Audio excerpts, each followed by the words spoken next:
Hey YouTube, welcome back. Today we continue our series in design a chat system. Today we will to talk about the scalability. In the previous video we talked about the high level design. Scalability. Sorry, my keyboard is German, so sometimes you'll find weird letter. Yeah. So in the previous video we talked about how our system will look like, and the stateless and the stateful and the third party, and what we're going to use. And on small scale, all services listed above could fit in one server, even at the scale we designed for. It is a theory possible to fit all user connections in one modern cloud server. The number of concurrent connections that the server can handle will most likely be limiting factor. In our scenario, we have 1 million, I guess. So assuming each user connect needs 10 kilobyte of memory on the server, and that is it depends, this is a roughly number. It only needs 10 gigabyte of memory to hold all connections. However, if in any system design interview, you should avoid any one server design, because this is a big red flag. So if we propose if we propose a design where everything fits in one server, this may raise a red flag in the interviewer's mind. And no technology, it's not there is no architect will design such a scale in a single server. And why is that bad, basically? So we want to break this into some small things. First of all, we have what is a scalability. So a scalability refers to system ability to handle increasing amount of work, or to accommodate growth without sacrificing performance, responsiveness, or stability. It's a crucial consideration in design and maintain various types of systems. So let's say that we in our system right now, we want to scale this system, we want to increase the performance. Maybe you have a lot of too much traffic. So how we can scale it? We have two ways. We can use something called vertical scaling, and it's called also scale up, and it will be a single server also. It involves increasing the capacity of single machine or server to handle a higher workload or demand. This achieved by add more resources to our machine, like CPU, memory, storage, or network bandwidth. And the problem comes with this one: we have a single point of failure. If the server has any problem, our application um, will not um, will not perform anymore. We have the horizontal scaling. In the other hand, the horizontal scaling, basically we can create multiple servers, also known as a scale out. Scale out involves adding more machines or servers to the system to distribute the workloads, and we use between them a load balancer.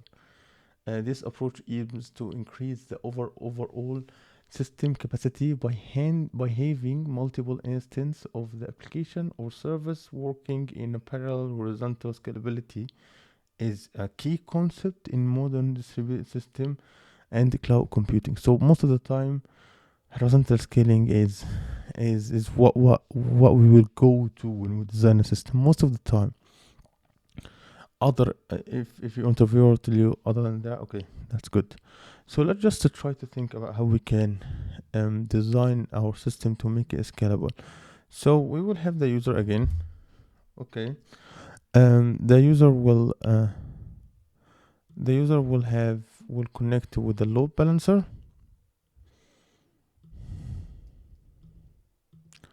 We have here a load balancer,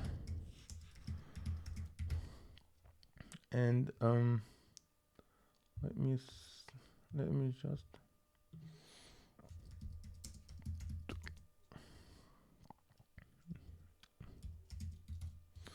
So we have a load balancer, and if you don't know, a load balancer is a network device or software application or service that distribute incoming network traffic across multiple servers or resources, because we will use we will use multiple machines. We'll use horizontal scaling. We need a load balancer to just distribute the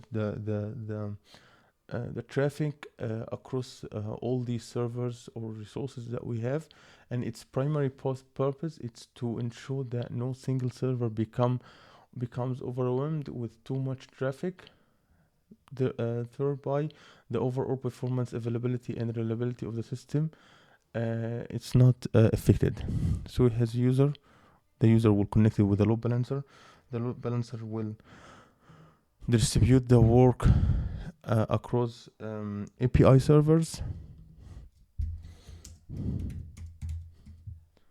and the API servers or application program interfaces servers is a specialized software server that expose a set of function endpoints or resources that developers can use to interact with an application or service or system programmatically.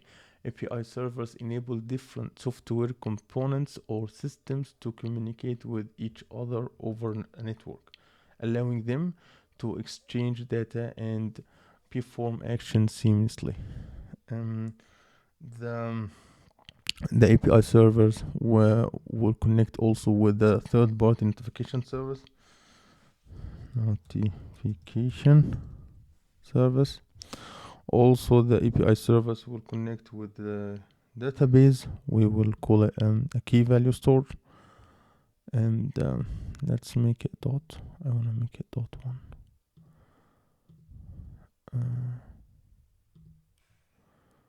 Yeah, it will be multiple keys value store. I guess we will talk about maybe you can use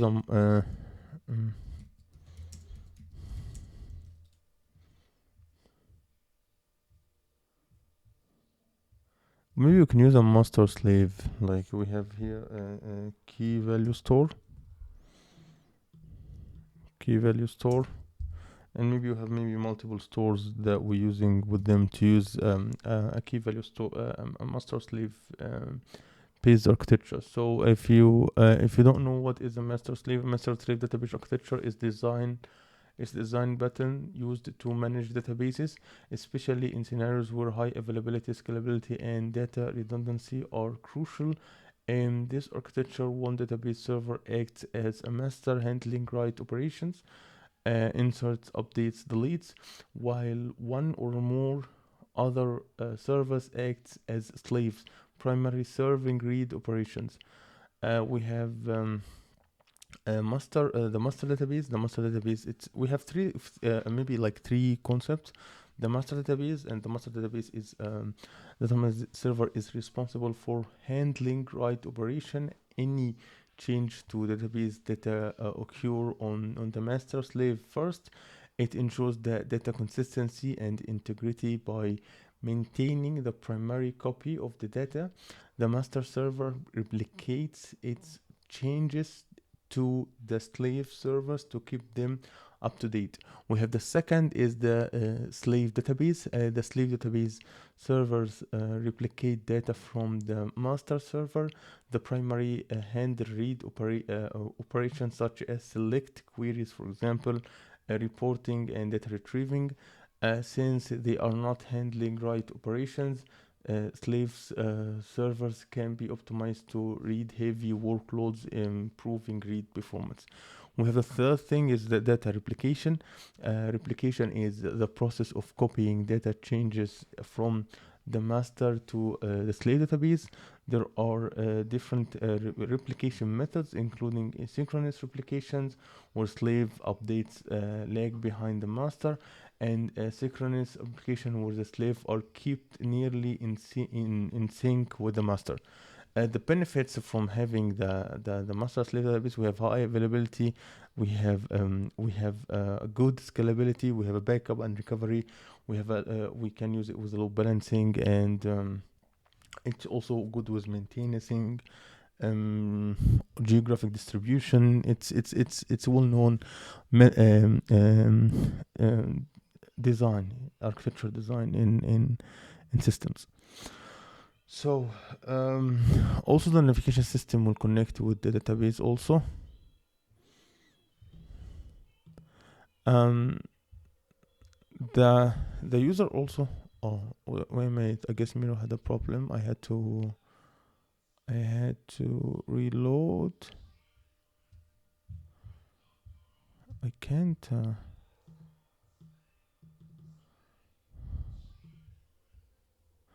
Okay, for some reason the trackpad is not working right. Why does it have a problem with? No, it charged well. I don't know. I don't know. I stopped asking a lot of questions in a very long time with Miro.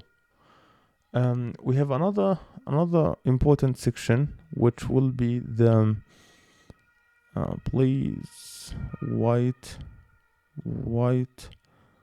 and just to be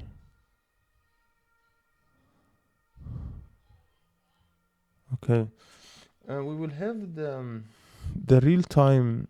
We will have the real time services. I didn't talk about the real time services. So, a real time service is a type of software or application that provides instant or near instantaneous. Give me a minute. I will ask Google to translate again. Instantaneous. Yeah, instantaneous. Sorry, my pronunciation sometimes become bad, so I have to just recover. So, a real-time service is a type of software or application that provides instance or near instantaneous responses and updates the user action or events. Real-time services are designed to optimize the delay between an action occurring and its corresponding response, making them suitable for application that requires immediate interaction and feedback, like the chat. So we have the, as we said, no. We won't have text. We will have make it white, please. It will be real time services, and let's make it, yeah, okay. And we will have, in this one we have a chat service, and we have a pre-scene service. We will talk about what is a pre-scene service.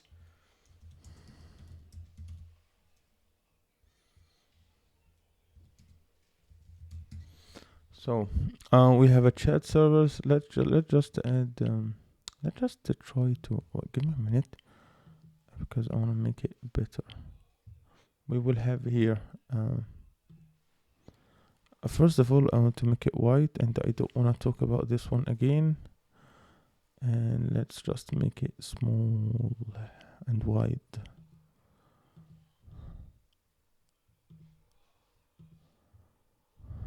Okay.